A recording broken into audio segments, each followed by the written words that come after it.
네, 여러분 안녕하세요. 뉴스입니다. 민주당 공천이 거의 마무리돼 가고 있습니다. 당원과 지지자들의 선택이 민주당을 그야말로 거듭난 민주당, 혁신 민주당으로 만들면서 이번 총선 결과 역시도 장밋빛 결과가 나올 것이다 라는 전망이 곳곳에서 나오고 있습니다. 어제 민주당이 제9차, 10차 경선지역구 발표와 전략지역구 두 곳의 발표를 했는데 그 중에서도 가장 귀추가 주목이 됐던 지역, 바로 안산갑 지역구에서 양문석 후보가 전해철을 물리치고 본선에 진출한 쾌거를 올렸습니다. 이렇게 신나고 이렇게 반가울 수가 없습니다.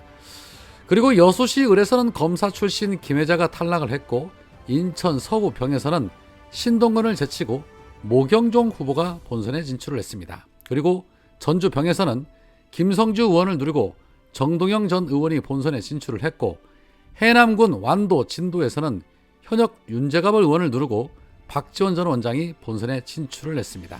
참 대단합니다. 83세 나이에도 국회의원에 출마하는 노역이라니 말입니다. 앞으로 이재명 대표를 얼마나 잘 보좌하며 민주당의 개혁을 위해 얼마나 일을 열심히 하는지 두 눈 부릅뜨고 지켜볼 것입니다. 자, 이렇듯 민주당 공천이 당원들이 원했던 방향으로 결론이 나면서 이번 총선에서도 당연히 민주당의 압승으로 이어질 것이다 라는 전망들이 곳곳에서 나오고 있는데, 어제 JTBC가 메타보이스라는 여론조사 회사를 통해 지난 11일, 10일 이틀간 여러 곳의 여론조사를 벌인 결과 경기 부천을에서는 민주당의 김기표 후보 45%, 국힘당의 박성중 25%, 서른이 9%로 조사가 됐고, 서울 종로에서는 민주당의 곽상은 후보 39%, 국힘당 최재형 33%, 개혁신당의 금태섭 4% 조사가 됐습니다.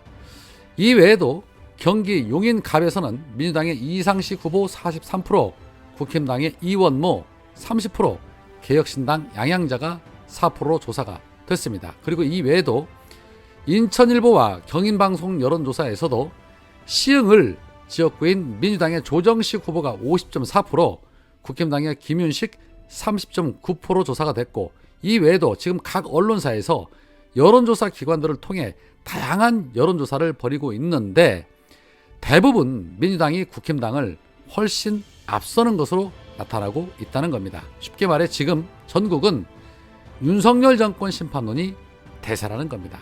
그런데 그 심판론은 윤석열 정권뿐만 아니라 국힘당도 같이 심판받아야겠지요. 김건희 특검을 막기 위해서 방탄 공천을 감행한 여파로 국힘당은 지금 난리가 났습니다. 바로 정우택의 돈봉투 의혹 사건.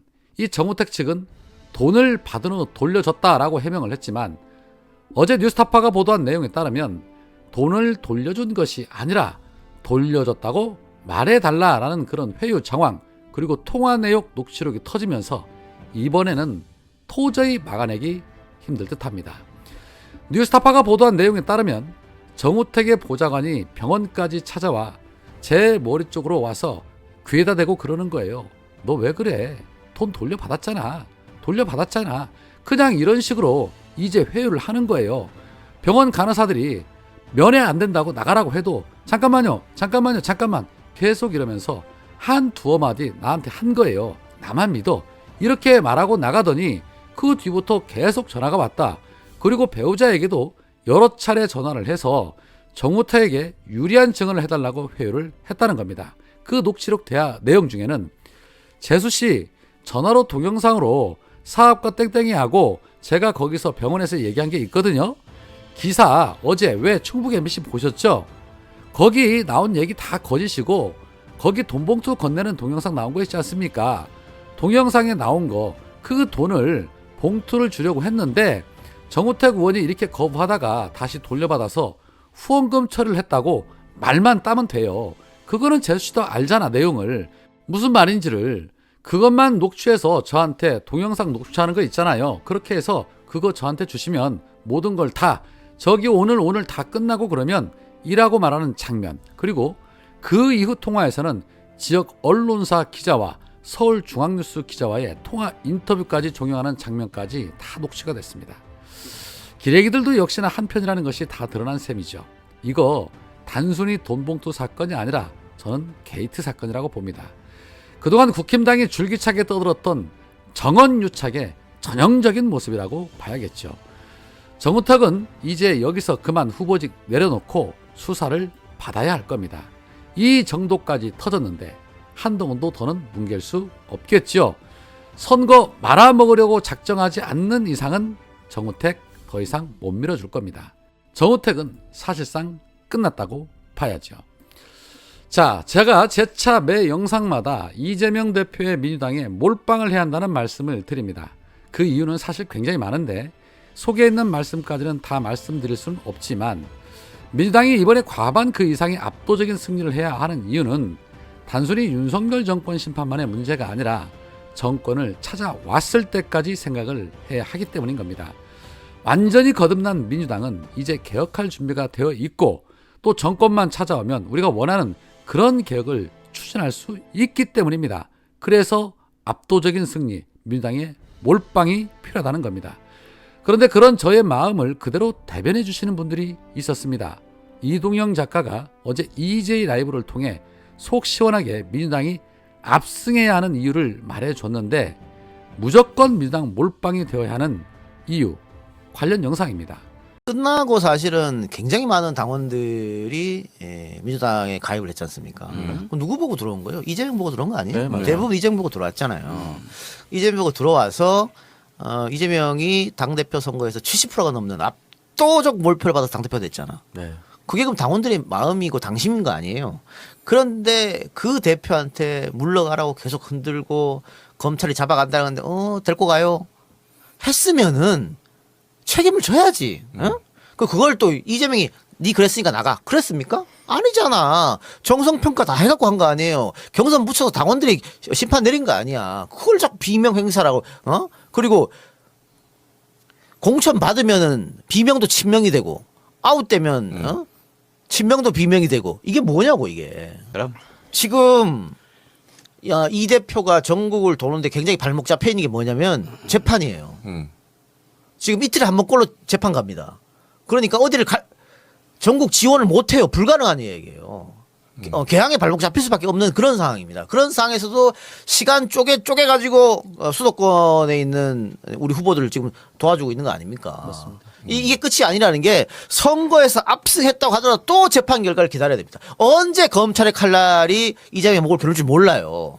그래서 이번 승리가 이재명 대표는 전체 151석 하면 우리가 이긴다, 목표가 그거라고 얘기했지만, 그걸 뛰어넘어서 압도적으로 민주당의 승리를 안겨줘야지만 이재명 위기가 끝이 나는 겁니다. 그렇지 않으면 언제 또 범의 아가리로 들어갈 수가 있어요. 그리고 이번 사실을 공천은 사실은 이게 사실은 이재명의 공천이지. 이제 여기서 당선된 사람들이 또 이제 정말로 뭐 이재명 대표를 지지할 수도 있고 그런 건데, 이거 중요한 거는 나중에 이제 이재명이 혹시 뭐 대통령이 된다면은 이 의석 가지고 1년차 집권 1년차를 맞는 거거든요. 그래 중요하잖아요. 개혁은 언제 하는 겁니까? 집권 1년차 때 하는 거예요. 김영삼처럼 집권 1년차 때 개혁을 해야 됩니다. 문재인 정권 가슴 아픈 거는 언론개혁, 검찰개혁을 다 집권 1년차 때 못했다는 거예요. 뒤에 가니까 다 흐지부지 되죠. 180개 있는 것 중에서 언론 출신 언론개혁 하는 거 반대, 검찰 출신 검찰개혁 반대, 아무것도 안 된 거잖아요. 그래서 가장 힘 있는 1년차 때 해야 되는데, 만일 정말로 이재명한테 170개, 80개 의석이 있다고 생각해 봅시다, 민주당이. 그럼 1년차 때 할 거 아니에요. 그걸 위해서라도 이번 선거에 압도적으로 민주당을 밀어주셔야 한다. 그래야지만 다음 이재명이 빵에도 안 가고 대통령 됐을 때 힘 써서 여러분들이 원하는 개혁을 완성할 수 있다는 겁니다. 그래서 이번 선거가 중요하다는 거지. 네, 그렇습니다. 이번 선거는 대한민국의 운명이 걸린 선거입니다. 이재명 대표 최근 모습을 보면 지난 대선 때보다 더 간절함이 묻어난다는 것을 잘 알 수 있습니다. 이재명 대표가 재판을 오가면서도 틈틈이 수도권 지역구 재래시장을 돌며 연설도 하고 기자회견도 합니다. 황교안 씨가 페이스북에 이런 말을 합니다. 이재명이 즉흥 연설을 잘하는 것은 지난 대선에서 이미 확인을 했지만 이번에는 느낌이 다르다. 차분하게 말을 하는데 격정이 숨어있다. 노무현도 들리고 김대중도 들린다. 민주주의에 대한 강철 같은 신념이 들린다. 대선에서 이재명이 낙선하고 윤석열로 인해 대한민국이 후퇴하고 있다. 나라 살림은 엉망이고 국제적 호구 국가가 됐다. 대한민국이 더 크게 나아가려고 그때 한 발짝 밀렸던 것은 아닌가 하면서 이재명의 연설을 듣는다라고 말을 했는데 이재명 대표의 주장은 한결같습니다. 4월 10일은 심판의 날, 우리나라의 운명이 걸린 날, 국민이 주인임을 확실하게 보여주는 날이라고 말하고 있습니다. 그런데 주인임을 확실하게 알려주기는 했는데 표가 분산되고 나면 그 후폭풍은 또 어떻게 감당을 할까요? 단순한 게 좋겠죠. 이재명만 믿고 가면 되지 않을까? 저는 그렇게 생각을 합니다. 오늘은 여기까지입니다. 고맙습니다.